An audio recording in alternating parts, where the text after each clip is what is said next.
नमस्कार, मैं हूं सुशांत सिन्हा। राष्ट्रवाद में आपका स्वागत है। तालिबान के समर्थन में एक और आवाज जुड़ गई। मशहूर शायर मुनव्वर राणा का तालिबान के समर्थन में विवादित बयान सामने आया है। मुनव्वर राणा ने कहा है कि तालिबान को आतंकी कहना गलत है, क्योंकि तालिबान में बहादुर लोग और अफगानिस्तान पर तालिबान के कब्जे को लेकर भारत को परेशान नहीं होना चाहिए। इसके अलावा मुनव्वर राणा ने कहा, भारत में भी तालिबान है, क्योंकि यहां भी गाय और धर्म को लेकर लिंचिंग और हिंसा की जाती है।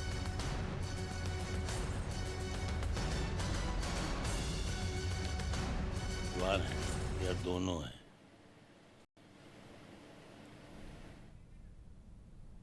मशहूर शायर मुनव्वर राना अपने बेबाक अंदाज की वजह से अक्सर सुर्खियां बटोरते हैं और विवाद भी होते हैं, और एक बार फिर तालिबान को लेकर अपने बयान को लेकर एक नया विवाद उन्होंने खड़ा कर दिया है। मुनव्वर राना साहब हमारे साथ हैं। मुनव्वर साहब, पूरी दुनिया में तालिबान को लेकर एक सोच ये बनी है कि ये आतंकवादी संगठन है, ये ऐसे लोग हैं जो इंसान को इंसान नहीं समझते हैं। आखिर क्या वजह है कि आप उनको आतंकवादी मानने से इनकार करते हैं? देखिए, असल में अभी तक किसी डिक्शनरी में आतंकवाद के मुझे सही मतलब नहीं मालूम हुआ है, तो इसलिए ये लफ्ज़ हमने भी अपनी डिक्शनरी में इसको कैद नहीं किया है। आतंकवादी अमेरिका है या तालिबान है या दोनों हैं, तो इसी बहुत तवील बहस ही है। मुनव्वर राणा कह रहे हैं कि उनको पता ही नहीं है कि आतंकवाद का मतलब क्या होता है, आतंकवादी होने का मतलब क्या होता है। इनकी डिक्शनरी में इन्होंने आतंकवाद का शब्द हटा दिया। ये ऐसा कर सकते हैं क्योंकि इनके घर में कोई आतंक का शिकार नहीं हुआ, इनके घर में कोई 9/11 का शिकार नहीं हुआ, इनके घर में कोई 26/11 का शिकार नहीं हुआ, इनके घर में जो आतंकी हमलों में लोग मरते थे उनका कोई शिकार नहीं हुआ, इसलिए ऐसा कह सकते हैं। लेकिन उनसे पूछिए जिनके घर में हुआ है और वो आपको बताएंगे कि आतंकवाद क्या होता है। और उनसे पूछिए जिन महिलाओं ने, जिन लोगों ने 1996 से 2001 के बीच तालिबान का आतंक सहा है, वो बताएंगे कि आतंक क्या होता है। उत्तर प्रदेश के मुख्यमंत्री योगी आदित्यनाथ ने तालिबान का समर्थन करने वाले नेताओं पर हमला बोला। सीएम ने कहा कि कुछ लोग तालिबान का समर्थन कर रहे हैं, अफगानिस्तान में महिलाओं और बच्चों के साथ क्या क्रूरता की जा रही है वो उनको दिख नहीं रहा है, लेकिन कुछ लोग बेशर्मी से तालिबान का समर्थन करते हैं। इसके बावजूद ऐसे लोगों के चेहरे बेनकाब किए जाने चाहिए। महिलाओं के साथ क्या क्रूरता बरती जा रही है वहां पर, बच्चों के साथ क्या क्रूरता बरती जा रही है अफगानिस्तान में, लेकिन कुछ लोग बेशर्मी के साथ तालिबान का समर्थन किए जा रहे हैं, तालिबानीकरण करना चाहते हैं। ये सभी के चेहरे एक्सपोज किए जाने चाहिए समाज के सामने। तालिबान के समर्थन में बयान देने वाले all India Muslim personal law board के सचिव मौलाना सज्जाद नोमानी के खिलाफ शिकायत दर्ज की गई। दिल्ली में एडवोकेट विनीत जिंदल ने नोमानी के खिलाफ शिकायत दर्ज कराई है। विनीत जिंदल ने अपनी शिकायत में लिखा है कि नोमानी का बयान संवैधानिक ढांचे के खिलाफ है।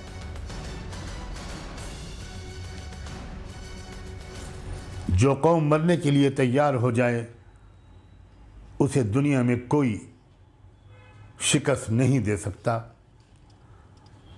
मुबारक हो इमारत इस्लामी अफगानिस्तान के कायदीन को। आपका दूर बैठा हुआ ये एक हिंदी मुसलमान आपको सलाम करता है, आपकी अज़मत को सलाम करता है, आपकी जुर्रत और हौसले को सलाम करता है, आपके जज्बे ईमानी को सलाम करता है। और अब बात राष्ट्रवाद में कलकत्ता हाईकोर्ट के उस फैसले की जिसके बाद बंगाल की सियासत में हलचल तेज हो गई है। पश्चिम बंगाल में विधानसभा चुनाव के बाद हुई हिंसा को लेकर आज कलकत्ता हाईकोर्ट ने ऐतिहासिक फैसला सुनाया। कोर्ट ने हिंसा की जांच सीबीआई और एसआईटी से कराने के आदेश दिए। कोर्ट के इस फैसले से ममता बनर्जी को करारा झटका लगा है। कोर्ट ने अपने फैसले में कहा कि महिलाओं के खिलाफ हिंसा, हत्या की जांच सीबीआई करेगी। हिंसा के जो दूसरे मामले हैं उसके लिए एसआईटी गठित की गई है। सभी जांच हाई कोर्ट की निगरानी में होंगे। कोर्ट ने राज्य सरकार को सारे दस्तावेज सीबीआई को सौंपने के लिए कहा और इतना ही नहीं, एनएचआरसी मामलों की भी जांच सीबीआई करेगी, यह भी कह दिया। कोर्ट यही नहीं रुकी, उन्होंने यह भी कहा कि अगर आप डॉक्यूमेंट्स देने में कुछ दिक्कत करते हैं तो हम उस पर नजर रखेंगे, यह ठीक नहीं होगा। सीबीआई और एसआईटी को 6 हफ्ते के भीतर रिपोर्ट सौंपने के लिए कोर्ट ने कहा है। 4 अक्टूबर को मामले की अगली सुनवाई होनी है। कोर्ट के इस फैसले के बाद टीएमसी तिलमिला गई।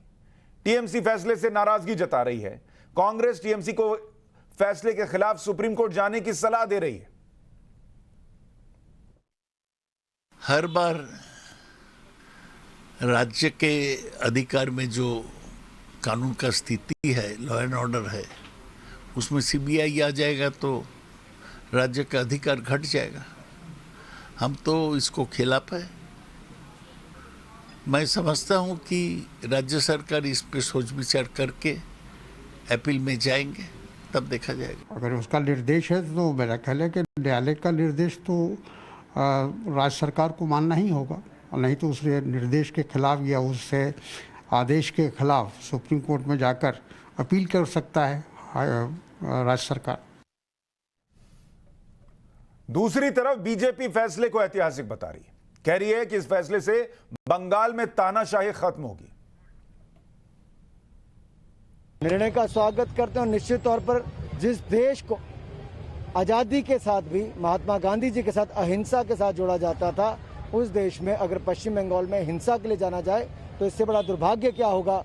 मैं समझता हूँ कि एक ऐतिहासिक निर्णय है, क्योंकि पश्चिम बंगाल में डेमोक्रेसी नहीं है, पश्चिम बंगाल में रूल ऑफ लॉ नहीं है। इससे रूल ऑफ लॉ का स्थापना होगी, डेमोक्रेसी मजबूत होगी, लोगों को, आम नागरिक को राहत मिलेगी। और मैं समझता हूँ कि इस निर्णय से प्रजातंत्र मजबूत होगा और कम से कम रूल ऑफ लागू होने से जो एक तानाशाही की प्रवृत्ति बंगाल के अंदर वो समाप्त होगी। मुझे पूरी उम्मीद है कि न्यायपालिका के अंतर्गत होने वाली इस इन्वेस्टिगेशन में तथ्य सामने आएंगे। जो लोग इसके लिए जिम्मेदार हैं, चाहे वो टीएमसी के नेता और कार्यकर्ता ही क्यों ना हो, चाहे पुलिस के अधिकारी या प्रशासन के अधिकारी ही क्यों ना हो, उन सब पर न्यायिक प्रक्रिया के अनुसार दबाव बनेगा, उन पर कार्रवाई होगी, उनको घेरे में लिया जाएगा। और ममता बनर्जी जो बंगाल की गृह मंत्री हैं, जो इस पूरे घटनाक्रम के लिए जिम्मेदार हैं, उन पर सवाल खड़े होंगे। कोर्ट के फैसले से ममता सरकार को झटका लगा है, लेकिन बीजेपी के लिए फैसला जीत से कम नहीं है। 6 हफ्ते में सीबीआई और एसआईटी जांच रिपोर्ट सौंपेगी और उसके बाद कोर्ट अपना फाइनल फैसला देगा। अगर जांच में ममता बनर्जी दोषी पाई गई तो फिर यह उनके लिए बड़ा झटका होगा। ममता बनर्जी बंगाल में चुनाव जीतने के बाद अब दिल्ली पर नजर गड़ाए हुए हैं। ममता की नजर दिल्ली की गद्दी पर है। अगर ममता दोषी होती हैं तो उनके करियर पर बड़ा दाग लग जाएगा और 2024 का सपना चकनाचूर हो सकता है। वहीं फैसला ममता के खिलाफ आता है तो बीजेपी उसे आने वाले 5 विधानसभा चुनावों में भुनाने में कोई कोर कसर नहीं छोड़ेगी। ऐसे में सवाल है, हिंसा की सीबीआई जांच तो आंच कहां कहां तक पहुंचेगी। कोर्ट के फैसले से बड़ी ममता की मुश्किलें। फैसले के खिलाफ सुप्रीम कोर्ट जाएंगी ममता बनर्जी और बंगाल में अब किसका खेला होगा। फैसले का असर क्या 2022 के चुनाव पर पड़ेगा, इन्हीं पर आज हम चर्चा करेंगे। और हमारे साथ मेहमान जुड़ रहे हैं, राजीव जेटली प्रवक्ता हैं बीजेपी के, प्रदीप सिंह सीनियर जर्नलिस्ट हमारे साथ जुड़ रहे हैं, मानव जायसवाल टीएमसी के नेता हमारे साथ जुड़ रहे हैं और साथ ही गौतम लाहिरी सीनियर जर्नलिस्ट हमारे साथ जुड़ रहे हैं। आप सभी का बहुत स्वागत है। राजीव जेटली, आपको आवाज अगर आ रही हो? अच्छा ठीक है, उनके पास अभी आवाज नहीं जा रही है। प्रदीप सिंह जी, आज का जो फैसला है उसके बाद उम्मीद ये थी कि शायद टीएमसी ये कहे कि ठीक है, हम खुश हैं कि सीबीआई जांच होगी और इसमें दूध का दूध पानी का पानी हो जाएगा, लेकिन सौगत राय कहते हैं हम कोर्ट जाएंगे। क्या ममता बनर्जी सरकार के लिए ये एक बड़ा एम्बैरेसमेंट का मौका है और बंगाल में क्या हुआ था इस पर मुहर लगी है?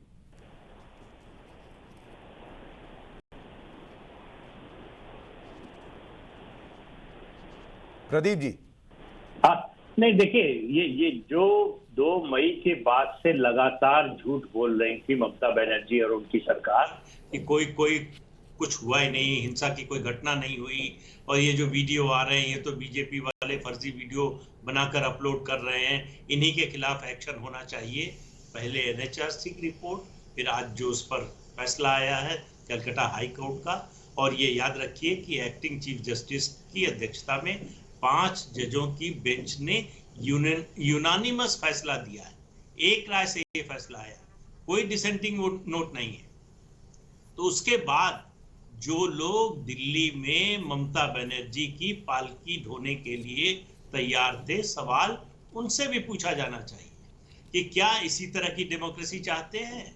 क्या ये इस तरह का शासन चाहते हैं जिसमें जीतने वाली पार्टी हारने वाली पार्टी के कार्यकर्ताओं पर हिंसा, बलात्कार, आगजनी और उनको प्रदेश से बाहर खदेड़ने का ये काम करेगी? इसी नेता को आप प्रधानमंत्री के रूप में देखना चाहते हैं क्या? किस तरह की प्रधानमंत्री बनेगी अगर ममता बनर्जी बनेगी? जो दृश्य 2 मई 2021 से हम लोगों ने देखा है अभी तक, और उसके बाद कैसे ममता बनर्जी ये सोच भी सकती हैं ये देश उन्हें प्रधानमंत्री के रूप में देखने के लिए, स्वीकारने के लिए छोड़ दीजिए, देखने के लिए या विचार करने के लिए भी तैयार होगा।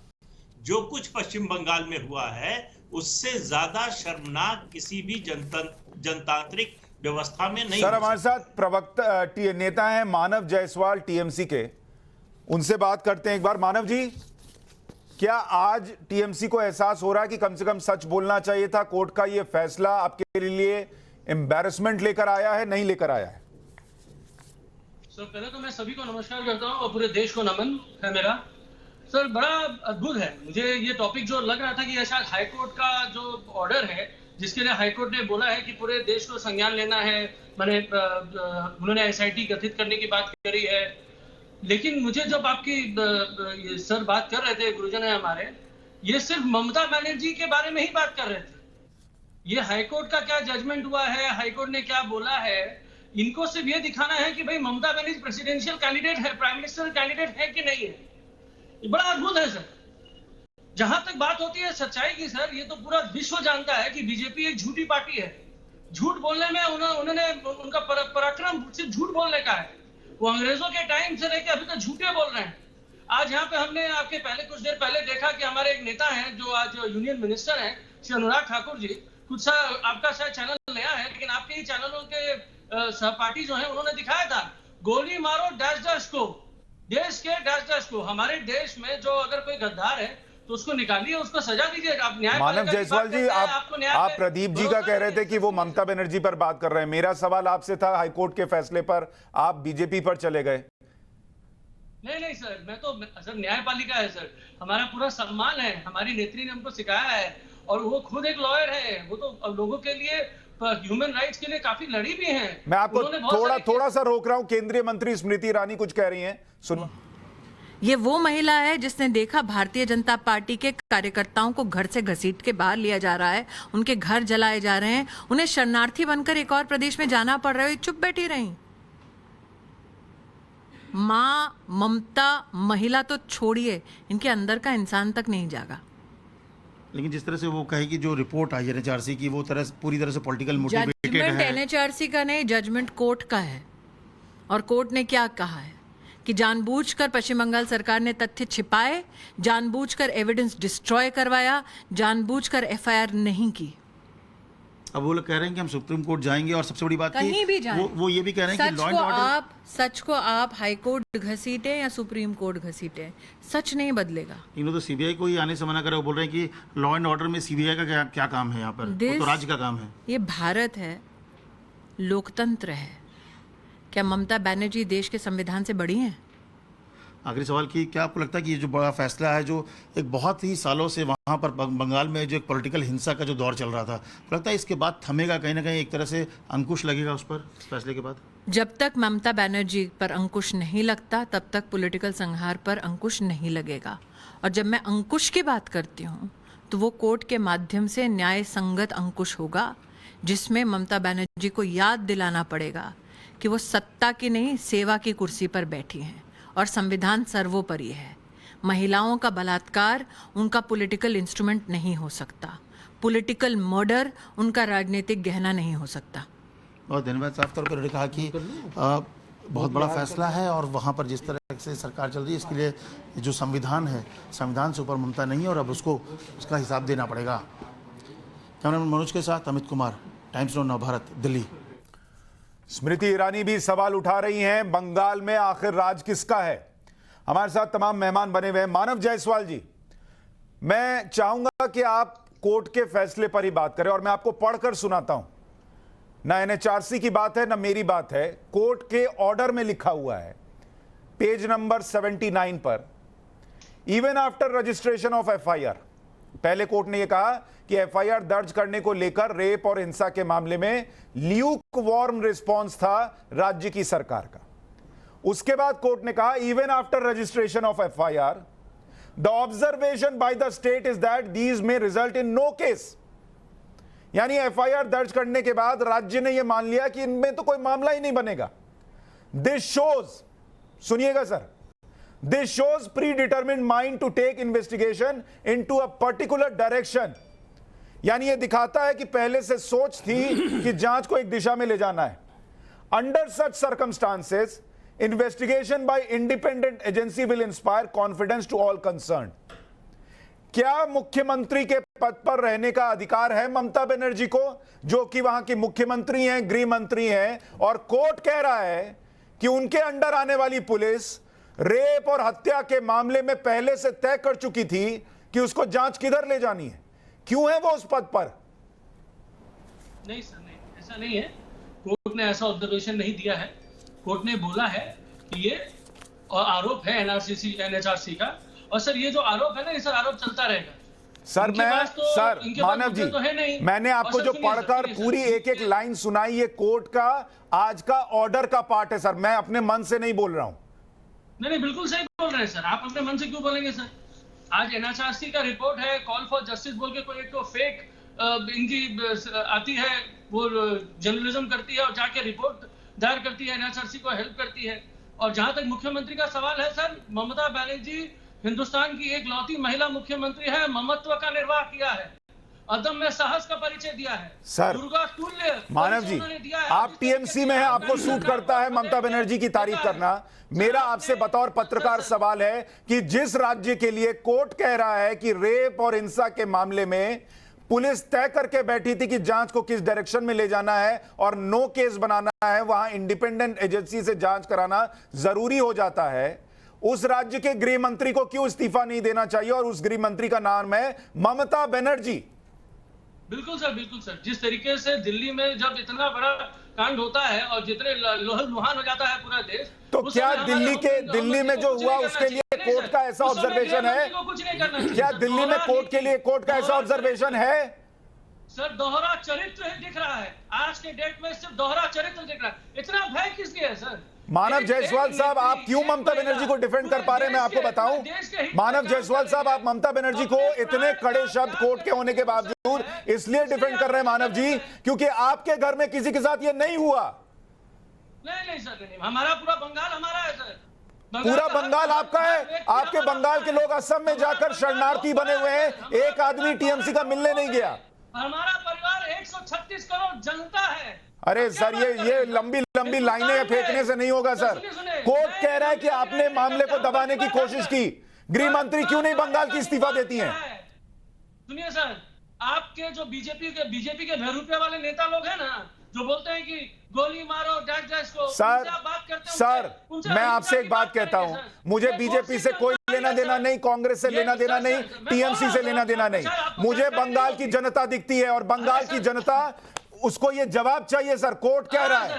अरे हाँ सर, जवाब बंगाल की जनता ने दिया है, दीदी को इतनी तरीके से जिता के। सर ये जिनका केस रजिस्टर नहीं होता था, उनको आप कहते हैं कि वो वोट दे पाएंगे अपनी हिम्मत से? सर बंगाल की जनता ने दिखा दिया। राजीव जेटली जी, बंगाल की जनता क्या कोर्ट का जो ये ऑब्जर्वेशन है जो मैं पढ़कर सुना रहा हूं, कोर्ट का ऑर्डर है कि इंडिपेंडेंट जांच के लिए इसलिए कहना पड़ा क्योंकि पुलिस जो कर रही थी उसमें नो केस के मामले बनते थे, क्लैरिटी नहीं थी, जो हो रहा था वो घुमाने की कोशिश थी। क्या इसके बावजूद क्या प्रदेश की गृह मंत्री को पद पर रहने का अधिकार है क्या? सुशांत भाई, अगर आप पश्चिम बंगाल में गए हों चुनावों के दौरान, तो मुझे लगता है आजकल आप एक रिपोर्टिंग देख रहे होंगे अफगानिस्तान तालिबान की जो आ रही है, उसमें एक AK-47 लेकर के उनके प्रवक्ता बैठते हैं और बोलते हैं कि हम जनता के साथ सहानुभूति रखते हैं और जनता और हमारी महिलाओं के ऊपर कोई अत्याचार नहीं होगा, जनता पे अत्याचार नहीं करेंगे। इनके कंधे पे केवल AK-47 नहीं है, इनके कंधे पे केवल AK-47 नहीं है। आप पश्चिम बंगाल के अंदर जाके देखिए, ये कोई तरीका, ये क्या है ये? अरे मुझे यही मारोगे क्या? वहीं से पत्थर मारोगे क्या मुझे? अभी भी मारोगे? टीवी पे मारने की कोशिश कर रहे हैं आप तो। मुझे मेरी बात तो रखने दीजिए। आपका निर्णय CBI करेगी, आपका निर्णय कोर्ट करेगा, आपका निर्णय कोर्ट करेगा। आपके चिल्लाने से आप बच नहीं जाएंगे, आपके चिल्लाने से आप बच नहीं जाएंगे। अरे मैं पश्चिम बंगाल में नहीं, दिल्ली में बैठा हूँ। अभी आप मेरा कुछ नहीं कर सकते। मैं दिल्ली में बैठा हूँ। पश्चिम बंगाल में होता तो मेरे ऊपर पेट्रोल डाल के मुझे आग लगा देते शायद। पश्चिम बंगाल में होता तो शायद साइकिल से मेरा एक्सीडेंट करवा के मेरी हत्या करवा सकते थे आप। मैं पश्चिम बंगाल में नहीं बैठा हूं अभी। मानव जी आप रिस्पॉन्ड कीजिएगा, 1 मिनट। राजीव जेटली अपनी बात कहिए और उसके बाद मानव जी आप रिस्पॉन्ड कीजिएगा। 1 मिनट, एक एक करके सर, एक एक करके। राजीव जेटली अपनी बात पूरी कीजिए। हाँ, मैं यही एक कल्चर बना रहा था। पहले भी आपने देखा पश्चिम बंगाल में इस तरीके से ये बदतमीजी करते हैं, चिल्लाते हैं, टीवी पे भी भाषण देते हैं जब ये आम जनता के बीच में, तब भी ऐसा माहौल बनता है। हमारा कार्यकर्ता मालूम है सुशांत भाई क्या कहता था हमें? वो कहता था हम भारतीय जनता पार्टी की सरकार इसलिए चाहते हैं, हमें नहीं चाहिए सड़क, हमें नहीं चाहिए पानी, हमें नहीं चाहिए खाना, अरे हम इसलिए चाहते हैं कि हमारी जान बच जाए। पश्चिम बंगाल में हर व्यक्ति जो कहता था मैं दीदी की विचारधारा से प्रभावित नहीं हूं, वो कहता था दीदी नहीं आनी चाहिए, वो इसलिए कि मेरी जान बच जाए। महिलाएं कहती थी मेरी अस्मिता के साथ खिलवाड़ ना हो, मैं इसलिए नहीं चाहती हूं दीदी आए। पश्चिम बंगाल के अंदर जो माहौल बना रखा था वो माहौल उससे कम नहीं था, अलग नहीं था जो माहौल आपको तालिबान में देखने को मिल रहा है। केवल हमारा साथ वहां पर जो उजागर हुआ, जिस तरीके के अत्याचार हुए, मानव जी आपको मौका दूंगा रिस्पॉन्ड करने का। मीडिया में पश्चिम बंगाल की मीडिया ने उजागर नहीं करे। मैं आपके चैनल पर बोल रहा हूं इस बात को। पश्चिम बंगाल की मीडिया ने उजागर नहीं करे। लोगों के घरों में आग लगा दी गई, लोगों के घरों में घुस के रेप किया गया, लोगों को सरेआम फांसी दी गई, वो उजागर नहीं किए गए। हमने एक मिनट राजीव जी, 1 मिनट रुकिएगा। मानव जी आपका कितना बीपी हाई हो रहा है 2 शब्द इधर से उधर सुनकर, लेकिन आप लोगों का बीपी हाई नहीं हुआ जब उस राज्य में महिलाओं के साथ रेप हो रहा था और 60 बरस की महिला बोली कि मेरे पोते के सामने मेरा रेप हो गया, ये आरोप लगाया उसने, तब बीपी हाई नहीं हो रहा था आप लोगों का? सर मैं आपको कुछ चीजों का अवगत कराता हूं सर, कुछ चीजों से अवगत कराता हूं। मुर्शिदाबाद में फॉर एग्जांपल एक इंसिडेंट हुआ था जहां पे एक परिवार में अंदरूनी उनके जमीन को लेके उनका लड़ाई हुई थी, और जहां पे सुनना पड़ेगा। अरे हर गली के अंदर, हर कूचे के अंदर आपने किसी को बख्शा क्या? आपने किसी को बख्शा? तो कोर्ट ने 1 मिनट के प्रदेशों में 1 मिनट सर मुझे ये बताइए मानव जी, क्या बीजेपी वाले ने झूठ बोला, बीजेपी वालों ने झूठ बोला और कोर्ट को यह लगा कि this shows predetermined mind to take investigation into a particular direction, इसलिए हमें जरूरत है under such circumstances investigation by independent agency? Court BJP चला रही है क्या? सर सुनिए, आज बीजेपी, CBI, ED, जज, ये आपके इनके जितने सारे NHRC में जिस तरीके से इन्होंने क्या कॉल फॉर जस्टिस बोल के कोई संस्था, इतने सारे अनर्गल NGO, और इनके जो मालविया जी हैं झूठिया बोलते रहते हैं। कहां तक ये झूठ बोलेंगे सर? अनर्गल फोटो। अरे मैं कोर्ट का पूछ रहा हूं, कोर्ट क्या बीजेपी चला रही है सर? आप लोगों ने कोर्ट के 5 जजेस क्या बीजेपी चला रही है? आप लोगों ने मीडिया हाउसेस के साथ बिजनेस खोल रखा है, वहां पे अपनी बिल्डिंगें बना रखी है, वहां पे ममता दीदी का भतीजा और मीडिया हाउसेस अपने पार्टनर है। आप तो जिन घरों में आग लगाते हो मीडिया दिखाता सर आपके पास ना एक्चुअली मानव जी, जिन महिलाओं की इज्जत लूटते हो वो मीडिया कवर। मानव जी आपका नाम इतना सुंदर है मानव, और मुझे लगा था आप मानवता का परिचय देंगे, लेकिन अभी भी आप पॉलिटिक्स में फंसे हुए हैं। गौतम लाहिरी जी, जो मैं स्टेटमेंट पढ़ रहा हूं कोर्ट के ऑर्डर का, क्या उसके बाद अगर ये किसी भी प्रदेश में भूल जाते हैं, बंगाल में भूल जाते हैं किस पार्टी का राज्य है, किस पार्टी का राज है, ये भी भूल जाते हैं, क्या अगर कोर्ट ये कहता है this shows predetermined mind to take investigation into a particular direction under such circumstances investigation by independent agency will inspire confidence, क्या उस राज्य में किसी पर कार्रवाई होगी? मुख्यमंत्री, गृह मंत्री, DGP, किसी पर बनती है? नहीं बनती? आपने बहुत सही सवाल उठा। देखिए अदालत का राय सर्वोपरि होता है, जब तक उच्च अदालत इसके ऊपर कोई रोक नहीं देते हैं तब तक इसको मानना ही सबको ही पड़ेगा, तो स्वाभाविक घटना है। जो कहा है, लेकिन बात यह है कि अभी कोई अदालत ने किसी को दोषी करार नहीं दिया।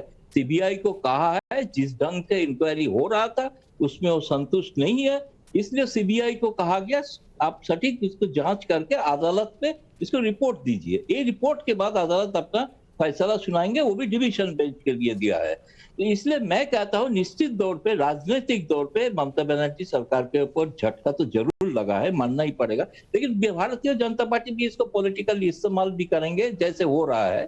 स्वाभाविक है कि वो करेंगे, जैसे बाकी राज्यों में कोई भी कोर्ट कोई आदेश देता है, किसी से कोई मुख्यमंत्री कोई गृह मंत्री को भी कोई ऐसे इस्तीफा नहीं देते हैं, कारण तो दूसरा है। लेकिन बात यह है कि इसको तो जांच होना चाहिए, अभी तो जांच हुआ ही नहीं। अभी तो सर, मैं आपकी बात से इत्तेफाक रखता हूं लायरी जी कि जांच होनी चाहिए, लेकिन क्या ये अपने आप में विडंबना नहीं है गौतम जी कि एक प्रदेश की सरकार जब पोस्ट पोल वायलेंस हो रहा था उस पर रिएक्ट करने की बजाय ममता बनर्जी इंटरव्यूज दे रही थी कि 2024 के लिए वो तैयार हैं या नहीं हैं, और ये मानने की बजाय कि वहां कोई हिंसा हुई या नहीं हुई, पत्रकारों को और जो लोग दिखा रहे थे उनसे कहा गया कि ये तो झूठ बोलते हैं, ये बीजेपी के एजेंडे पर चलते हैं। पर आज तो कोर्ट ने कहा ना कि सीबीआई जांच सौंपनी पड़ रही है क्योंकि आपने अपना काम नहीं किया।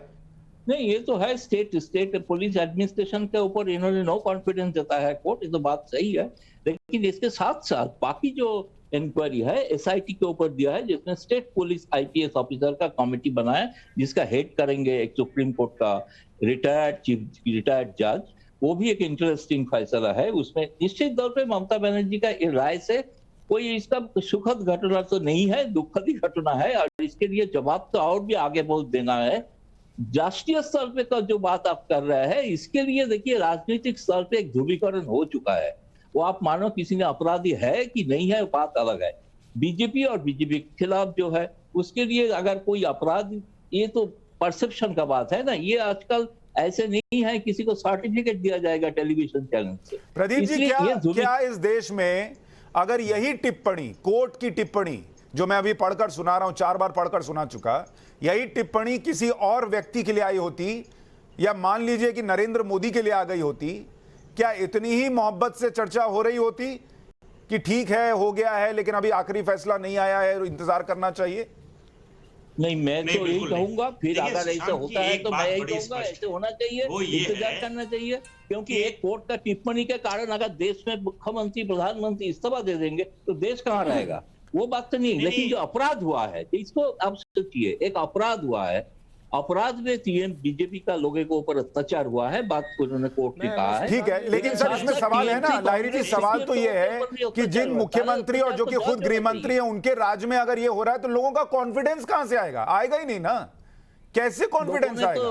प्रदीप जी, एक बार प्रदीप जी रिस्पॉन्ड करें, फिर आपके पास आता हूं लाहिरी जी। राय तो दे दिया है, बाकी जैसे लालू प्रसाद के खिलाफ कोर्ट ने राय दिया था, उसके बाद भी लालू जनता ने हटा दिया लालू जी को सत्ता से। प्रदीप, एक बार प्रदीप जी को रिस्पॉन्ड करने दे सर। प्रदीप जी, लाइडी जी जो कह रहे हैं कि इसकी जांच होनी चाहिए, बिल्कुल ठीक बात है, जांच होनी चाहिए। क्या ये टिप्पणी नहीं है कोर्ट की, ये आदेश है, ऑर्डर है, फैसला है कोर्ट का। क्या है कि ममता बनर्जी डिनायल मोड में थी, ये फैसला बताता है।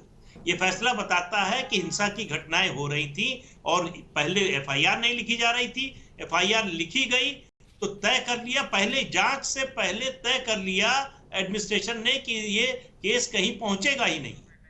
दूसरी बात, जिस तरह से जांच हुई आप देखिए, 3 IPS officer, senior IPS officer state के, उनकी भूमिका की भी जांच हो रही है कि उन्होंने क्या किया। तो ये कोई मामूली बात नहीं है। ममता बनर्जी इस्तीफा दे ना दे ये पॉलिटिकल इशू है, इस पर मैं नहीं जाऊंगा कि उनको इस्तीफा देना चाहिए नहीं देना चाहिए, लेकिन किसी भी राज्य के मुख्यमंत्री के लिए इससे शर्मनाक बात क्या होगी कि कोर्ट ये कहे कि आप जांच करने को भी तैयार नहीं थे, इसलिए हमको जांच एक इंडिपेंडेंट एजेंसी को देना पड़ रही है। ये जो आरोप सर, इसमें एक बड़ा इंपॉर्टेंट पॉइंट और है जो आप देखिए कि 2014 से अभी तक का टूल किट है कि जिस पर जो भी आप पर सवाल उठाए आप उसको कह दें कि ये तो नरेंद्र मोदी बीजेपी फलाने के हिसाब से काम करता है। और यही काम एनएचआरसी की रिपोर्ट को लेकर हुआ कि एनएचआरसी में बीजेपी के लोग हैं, उन्होंने रिपोर्ट तैयार की और कोर्ट ने आज कहा कि एनएचआरसी जो है वो निष्पक्ष होकर अपनी रिपोर्ट तैयार नहीं कर रही थी, इसके कोई सबूत नहीं है। लेकिन बार बार वही होता है। इस पर मैं आऊंगा मानव जी आपके पास। बंगाल को लेकर कलकत्ता हाईकोर्ट का बड़ा फैसला, जिसमें सीबीआई को जांच करने के लिए कहा गया है पोस्ट पोल वायलेंस के मामलों को लेकर, उस पर आज हम चर्चा कर रहे हैं राष्ट्रवाद में। हमारे साथ बने हुए हैं राजीव जेटली, प्रवक्ता बीजेपी के, प्रदीप सिंह सीनियर जर्नलिस्ट, मानव जायसवाल नेता हैं टीएमसी के, और गौतम लाहिरी सीनियर जर्नलिस्ट हमारे साथ हैं। मानव जी, जो एक तर्क था कि एनएचआरसी तो बीजेपी के इशारे पर काम कर रही है, कोर्ट ने उसको भी ध्वस्त कर दिया, कहा हमको कुछ नहीं दिखा, कुछ भी नहीं मिला। ये तर्क, ये आधार कि पत्रकार जो हैं वो फलाने के इशारे पर, एनएचआरसी उसके इशारे पर, इलेक्शन कमीशन उसके इशारे पर, इन सब के पीछे कब तक छुपेंगे सर? तो पहले तो मैं आपको उल्टे से लेके चलता हूं। जैसे इलेक्शन कमीशन की आपने बात करी, इलेक्शन कमीशन ने 8 फेज ऑफ इलेक्शन कराए। हमने उनको बार बार अनुरोध करा कि कम फेजेस ऑफ इलेक्शन कराएं, और हमारे जो मित्र हैं राजीव जेटली जी, उन्होंने भी इलेक्शन कमीशन के ऊपर भी क्वेश्चन मार्क लगा दिया। उनकी पार्टी के नेता है वो बीजेपी के। अब उन्होंने क्या बोला कि भैया इलेक्शन कमीशन जब इलेक्शन करा रही थी तब भी यहाँ पे बहुत सारी प्रॉब्लमें फेस करी, बहुत सारे आतंकी झमेले हुए, सब ये अनर्गल बातें वो करते रहते हैं। ये बीजेपी का अपना चल चरित्र है। जहां तक हमारी बात है सर, हम जमीनी स्तर पे हैं, हम जनता के साथ हैं। हमारी नेत्री ने दिखा दिया कि भैया आप जितना भी अहंकार आप हमको दिखाएं, हम सेवा में ही लिप्त रहेंगे। सेवा, चाहे वो द्वारे सरकार से क्यों ना हो, सेवा, चाहे वो घर घर राशन। मानव जायसवाल जी, सेवा से ही, उन लड़कियों का, महिलाओं का रेप जो हुआ वो सेवा था। वो यूपी की बात आप कर रहे हैं क्या? यूपी में उन्नाव में, ये कलकत्ता हाईकोर्ट ने यूपी पर फैसला दिया है क्या? दिल्ली में अभी जो हुआ, दिल्ली, ये जो बातें हैं सर, होनोलुलु में भी कुछ हुआ होगा, वो भी उठा कर ले आइए। अपने आप को डिफेंड कर रहे हैं सर आप? नहीं सर, डिफेंड नहीं कर रहे हैं सर। फिर क्या कर रहे हैं सर आप? आपके माध्यम से देश को अवगत करा रहे हैं। और क्योंकि हम जो बोल रहे हैं, हमको ये पता है कि ये जो बीजेपी 1 और बीजेपी 2 की जो लड़ाई है, ये सामने आएगा। ईश्वर करे निष्पक्ष जांच हो। हम तो ईश्वर से करुणा मांगेंगे कि भाई निष्पक्ष जांच हो, देश को पता चले कि हमारी नेत्री ने घर घर जाके राशन पहुंचाने से लेके, बेटियों को समृद्ध बनाने से लेके, कन्याश्री से लेके, जो यूनाइटेड नेशन ने। तो आपका तर्क ये है कि उत्तर प्रदेश में रेप होता है लड़कियों और महिलाओं के साथ, इसलिए आपने कहा कि बंगाल में भी होने दो और हमारे सामने होने दो, और जब एफआईआर करने की बात आए तो उसको नो केस कर दो। ये आपका तर्क था। सुनिए सर, सुनिए, बंगाल में हम कन्याश्री देते हैं, रूपोश्री देते हैं, इसका मतलब और उसके बाद रेप हो जाए तो आपको फर्क नहीं पड़ता? उसके बाद रेप हो जाए आपको फर्क नहीं पड़ता? गलत बात है। कहीं पे भी रेप हो, हिंदुस्तान को क्या? तो बोलिए ना कि गलत हुआ, बोल क्यों नहीं पाते? इसको बीजेपी की साजिश, इसकी साजिश, उसकी साजिश क्यों बताते हैं? बीजेपी के 52 पत्ते जैसे हम अपनी राजनीति नहीं करते सर। हमारी सेवा नीति है। बीजेपी राजनीति करती है, उनको राज करना है, उनको सेवा नहीं करनी है। हम सेवा में लेते हैं सर। भगवान बचाए आपकी सेवा से। अगर आपकी सेवा वो है जो बंगाल में 2 मई के बाद हुई है, तो ये भगवान देश को आपकी सेवा से बचाए। ये सेवा प्लीज आप अपने पास रखिए, और हो सके तो बंगाल में भी मत कीजिए। देश को बचाने के लिए प्रतिबद्ध हैं। अरे सर, क्या प्रतिबद्धता दिख रही है मुझे? कोर्ट को ऑर्डर देना पड़ रहा है सीबीआई जांच की। आपने जांच क्यों नहीं की सर? कोर्ट को क्यों कहना पड़ा सीबीआई तुम करो? सर सुनिए सर, बीजेपी के पास ये इनके आर्म्स एंड एम्युनिशंस हैं। CBI, ED, income tax, high court, ये सब जो इनके हाईकोर्ट भी, हाईकोर्ट भी, मालविया जी जो है इनके जो सर, हाईकोर्ट भी क्या बीजेपी का एम्युनिशन है? सर, हाईकोर्ट का तो सम्मान है। तो फिर लेकिन हम फेडरल तो फैसला किसने दिया सीबीआई जांच का? सुनिए, हम फेडरल स्ट्रक्चर की बात करते हैं। जैसे मोदी जी बोलते हैं फेडरल स्ट्रक्चर हमारा बहुत अच्छा है, हमारे देश की संविधान में हमको शक्ति है, तो हमको देश के संविधान में आस्था भी है। और हम जानते हैं कि देश का संविधान है। और सर, कितनी आस्था वो दिख गया मुझे। राजीव जेटली जी, इनका तर्क ये है, ये बोलना चाह रहे हैं, लेकिन वहां पर चूंकि कोर्ट का मामला है तो बोलते बोलते रुकते हैं, लेकिन इनके दिल से आवाज वही आ रही है कि ये भी कह दें कि कोर्ट का फैसला भी जो है वो बीजेपी की तरफ से आया है। मानव जी, आप वहां जाके रुक रहे हैं। मानव जी, आप जाकर रुक रहे हैं। मुझे मत समझाइए सर, मैं 20 साल से पत्रकारिता कर रहा हूं। आप वहां तक जाते हैं और फिर लौट कर आ रहे हैं। बहुत अच्छी जर्नलिज्म आप कर रहे हैं, ये अनिवार्य है राजीव जी, आपके सीट के लिए अनिवार्य है। लेकिन मैं प्रतिबद्ध हूँ, हमारी नीति प्रतिबद्ध है। चुप करेंगे तो मैं बोलूंगा। पूरे हिंदुस्तान की सुरक्षा के। ठीक है राजीव जी, 10 मिनट से 15 मिनट से आपने इनका भाषण। राजीव जी 1 मिनट, मानव जी रुकिए, राजीव जी को बोलने दीजिए। कंटिन्यू चाहते हैं इनका भाषण, दीदी की तरह भाषण सुनवाना तो सुन लीजिए आप। मानव जी, आप उनको बोलने दीजिए। बोलिए। मानव जी, उनको बोलने दीजिए। राजीव जी, आप बोलिए। हम बैठे हैं सुनने के। बोलिए राजीव जी, बोलिए। आपको सुनना जरूरी है। आपको सुनना जरूरी है। शिक्षा, स्वास्थ्य और बेटी की सुरक्षा। नहीं, मैं इनसे पूछ रहा हूं, आप इनसे बोलिए कि एक बार टीवी पे बोल के दिखाएं, एक बार सुनिए, एक बार इनको बोलिए टीवी पे बोल के दिखाएं कि किसी की हत्या नहीं हुई है, किसी का रेप नहीं हुआ है, वहां पर सब लोग खुश हैं, जो हमारी विचारधारा से प्रभावित नहीं है उन्हें भी वहां पर रहने का अधिकार है, बोल के दिखाएं। बंगाल की जनता जूते मारेगी आप लोगों को, जूतों से मारा जाएगा, क्योंकि जनता ने देखा है आपने क्या किया है वहां पे, जनता ने देखा है आपने क्या किया है। अरे ये तालिबान का उग्रवाद तो हमें अब देखने को मिल रहा है। मैं पश्चिम बंगाल में था, एक दुकान वाला, एक सब्जी वाला ये बोल नहीं सकता था कि एक सब्जी वाला बोल नहीं सकता था मैं वोट किसको दूंगा। उसका कहना था अगर मैंने ये बात बोल दी तो मेरी दुकान में आके आग लगा दी जाएगी। छोटे छोटे बच्चे 12-12, 13-13 साल के बच्चे बोलते थे दादा धीरे बोलो, दीदी के गुंडे आएंगे मारेंगे। 12-12 साल के बच्चे के पास ये जानकारी थी कि दीदी के गुंडे आके मारेंगे हमें। और ये खौफ का माहौल जो आपने बंगाल में बनाया ना, ये खौफ का माहौल जो बंगाल में बनाया उसका नतीजा है आज, इसका नतीजा है कि 5 जजों ने एक ही बात बोली। फिर राजीव जेटली जी, फिर आपने क्या किया मुझे जरा ये बताइए। आपने उन लोगों से वोट लेकर 77 सीट जीतकर फिर उनको वहां उस हिंसा का शिकार होने के लिए छोड़ दिया। आपके बाबुल सुप्रियो जब आप पॉलिटिक्स छोड़कर चले गए, उन्होंने लिखा ट्वीट करके कि मैं बाहर निकलूंगा तो मेरी गाड़ी पर हमला हो जाएगा, इसलिए मैं बाहर नहीं निकल रहा। आप लोग खड़े हुए थे क्या उनके साथ? आप भी नहीं हुए, आप भी उतने ही दोषी हैं जितने ये टीएमसी वाले हैं। सुशांत जी नहीं, सुशांत जी, आपने कभी किसी प्रदेश में देखा अगर किसी की हार हुई तो वो राजनीति छोड़ के भाग गया? किसी प्रदेश में देखा किसी राजनीतिक पार्टी का अगर कार्यकर्ता हारने के बाद घर से 12-12 दिन तक, 15-15 दिन तक घर से नहीं निकला? आपकी तरफ से कौन गया था सर? कोई नहीं गया था। पश्चिम बंगाल में कोई नहीं गया बंगाल में सर, आपकी तरफ से कोई नहीं गया। राजीव जेटली जी, उन लोगों को बचाने के लिए आपने प्लान बी बनाया था कि हमको 200 सीट नहीं आई तो ये हिंसा होगी तो क्या करेंगे? हमारे महामंत्री फ्रीक्वेंट विजिट कर रहे थे, जिस वक्त हिंसा हो रही थी कहां थे सर? कोई नहीं था, कोई नहीं थे सर, कोई। राजीव जेटली, प्रदीप सिंह जी, क्या बीजेपी खड़ी थी पब्लिक के लिए? बीजेपी भी नहीं खड़ी थी। इनफैक्ट हमारे संगठन महामंत्री वहां गए। अरे कहां गए सर, कहां गए? किसी को नहीं बचा पाए। लोग हमको मैसेज करते थे कि सर जिनके नाम पर वोट दिया वो छोड़कर चले गए। प्रदीप सिंह जी, बीजेपी थी क्या वहां पर? जी, बीजेपी की हार का सबसे बड़ा कारण ही यही है कि लोगों को भरोसा नहीं हुआ कि अगर बीजेपी हार जाएगी तब भी हमारी सुरक्षा कर पाएगी। अगर ये भरोसा बीजेपी दिला पाई होती कि हार जाएंगे या जीतेंगे तो करेंगे ही, हार जाएंगे तब भी आपकी सुरक्षा के लिए खड़े होंगे, तो शायद आज सरकार होती बीजेपी की। और जब तक ये भरोसा नहीं दिला पाएगी बीजेपी पश्चिम बंगाल में, तब तक जीतने का सपना भूल जाए, तब तक नहीं जीत सकती है बीजेपी। वहां जो आतंक का, डर का माहौल है, उसमें जब तक निर्भय, जब तक अभय नहीं महसूस करेगा आम मतदाता, तब तक वो किसी और पार्टी को वोट नहीं देगा सत्तारूढ़ दल के अलावा। ये भावना जिस दिन पैदा की ममता बनर्जी ने 2011 में, वो सत्ता में आ गई।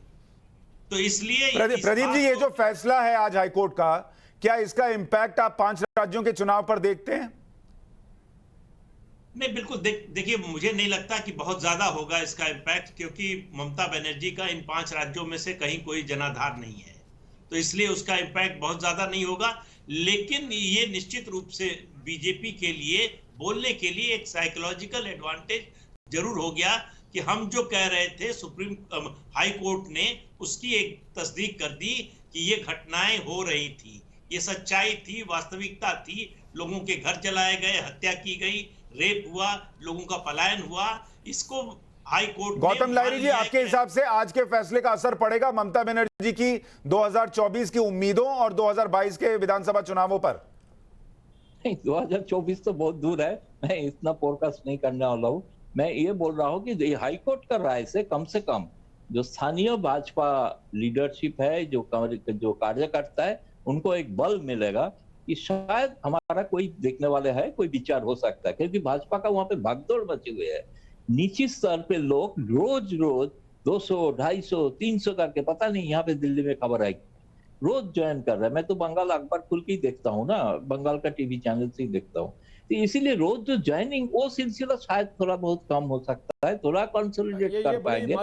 लेकिन स्थानीय बीजेपी नेतृत्व जो है, आज दिल्ली का नेता, आपने जो सही सवाल किया, दिल्ली से कोई मदद देने के लिए वहां नहीं गए, आज तक कोई नहीं गए। चुनाव के दौरान जितना लोग गए थे, आज तक नहीं गए। दीदी दिखाना चाहती है, केवल वही दिखाया जाता है। नहीं, राजीव जेटली जी, आप क्या कह रहे हैं? आपके चैनल पे इस बात को बोल रहा हूँ। सारे मीडिया हाउसेस, सुनिए ना, नहीं राष्ट्रीय लेवल पे अगर ये बात ना दिखाई जाए तो बंगाल के मीडिया हाउसेस बिजनेस पार्टनर हैं दीदी के भतीजे के, और बंगाल के अंदर आप एक भी अखबार के अंदर दीदी के खिलाफ एक शब्द लिख के दिखा दीजिए मुझे, एक शब्द लिख के दिखा दीजिए, एक हत्या और मर्डर का केस दिखा दीजिए, बंगाल की न्यूज चैनल या बंगाल का न्यूज़पेपर छाप के दिखा दे उसे। सर वो तो छोड़ दीजिए, आपके केंद्रीय नेता कितने गए बीजेपी के वहां पर, कितने केंद्रीय नेता गए मुझे बताइए। दिखा रहा है।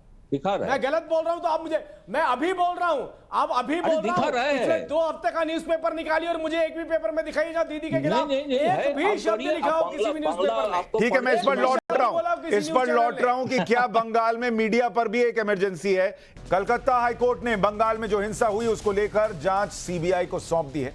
ममता सरकार के लिए, ममता बनर्जी के खुद के लिए कितना बड़ा झटका है, इसके क्या मायने हैं, इस पर हम चर्चा कर रहे हैं। राजीव जेटली बीजेपी से, मानव जायसवाल टीएमसी से, प्रदीप सिंह और गौतम लाहिरी सीनियर जर्नलिस्ट हमारे साथ बने हुए हैं। जी मानव जी, आपको जोड़ रहे थे, बताइए। सर मैं 2-3 बातों को जोड़ना चाहता हूं, मुझे कृपया समय दिया जाए, 30-40 सेकंड व्हाटएवर।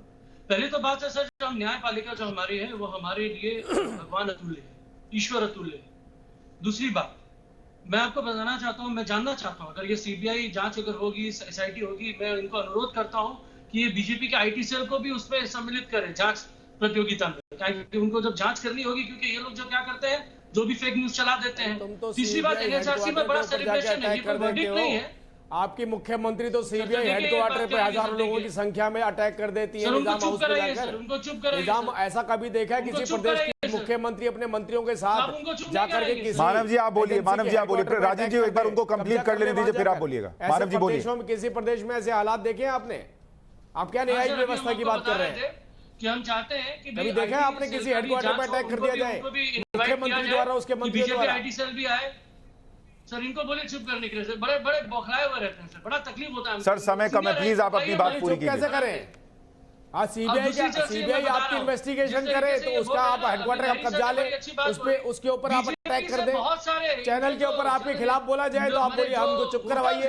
वहां जनता आपके खिलाफ बोले तो जनता के घर में आग लगवा देते हैं, कोई महिला आपके खिलाफ बोले तो उसका बलात्कार करवा देते हैं, कोई व्यक्ति आपके खिलाफ बोले तो उसको फांसी पे चढ़ा देते हैं। अरे कहीं तो बख्श दीजिए किसी को तो।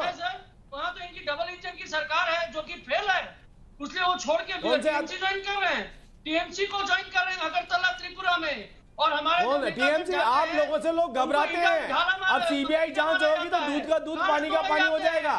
क्या हालात कर रखे आपने? वर्दी के अंदर अपने कार्यकर्ता छोड़े हैं, वर्दी में कार्यकर्ताओं की ड्यूटी लगाई गई है, पुलिस वालों की ड्यूटी लगाई गई है। जो हत्या करेगा उसकी रक्षा करेंगे, जो रेप करेगा उसको उसके घर तक पहुंचा के आएंगे, जो रेप करेगा उसकी रक्षा करने का दायित्व आपने पुलिस को दे रखा है। अरे जिस प्रदेश के अंदर ना सीआईएसएफ सुरक्षित, ना बीएसएफ सुरक्षित, ना सीबीआई सुरक्षित, आपके कार्यकर्ता और आपके नेताओं से पहले तो उन्हें बचना पड़ता है। जनता तो अच्छा मानव जायसवाल जी एक बात बताइए, मानव जायसवाल जी समय कम है, एक बात बताइए, सीबीआई को मामले की जांच सौंप दी गई, मानव जायसवाल जी सीबीआई को मामले की जांच सौंप दी गई। अब ये सीबीआई अगर रिपोर्ट दे और उसके आधार पर कोर्ट जो फैसला सुनाएगी आपको स्वीकार होगा या नहीं होगा? बिल्कुल सर। अरे सर, कोर्ट हमारे लिए, न्यायपालिका हमारे लिए ईश्वर तुल्य है सर, क्या बात कर रहे हैं? तो वो ईश्वर कह रहा है कि आपकी राज्य की सरकार जो है वो बैठी हुई थी, उसने कुछ किया नहीं। उस ईश्वर की सुनिए और मुख्यमंत्री से इस्तीफा ले लीजिए, गृह मंत्री से ले लीजिए। ईश्वर की नहीं सुन रहे आप। गाड़ियां भी तोड़ सकते हैं, इनका कोई भरोसा नहीं है। मैंने इसीलिए कहा था इनके हालात तो अफगानिस्तान से भी बहुत बुरे हैं। प्रदीप जी एक आखिरी कमेंट दे दीजिए, ये ईश्वर की इतनी सुनते हैं तो ईश्वर ने जो कहा उस पर कार्रवाई भी तो करें। नहीं सर, हम चाहते हैं कि सीबीआई जब जांच करे वो बीजेपी आईटी सेल को भी इन्वॉल्व करे, उनको भी एक पार्टी बनाए, वो नहीं होगा। वो सवाल ये है कि उस ईश्वर को इस बात का भी भरोसा नहीं है कि इस जांच में, सीबीआई एसआईटी जांच में राज्य सरकार सहयोग करेगी। चेतावनी दी है, सही बात, अगर जांच में अड़ंगा अड़ाया या फिर डॉक्यूमेंट्स देने में हिला हवाली की तो हमारी नजर उस पर है। तो एक तरह का पूरी तरह से नो कॉन्फिडेंस। कोई नहीं सर, अभी ये जो सामने आया इस पर आप कुछ भी कहें मानव जी, कोई भी व्यक्ति इसको डिफेंड नहीं कर सकता। आपको छोड़कर इस पैनल में किसी ने किया भी नहीं। 2 वरिष्ठ पत्रकार बैठे, उन्होंने भी नहीं डिफेंड किया। और अब जब सीबीआई की जांच रिपोर्ट आएगी तब भी आपसे सवाल पूछूंगा। फिलहाल आप सभी का बहुत शुक्रिया इस चर्चा में जुड़ने के लिए।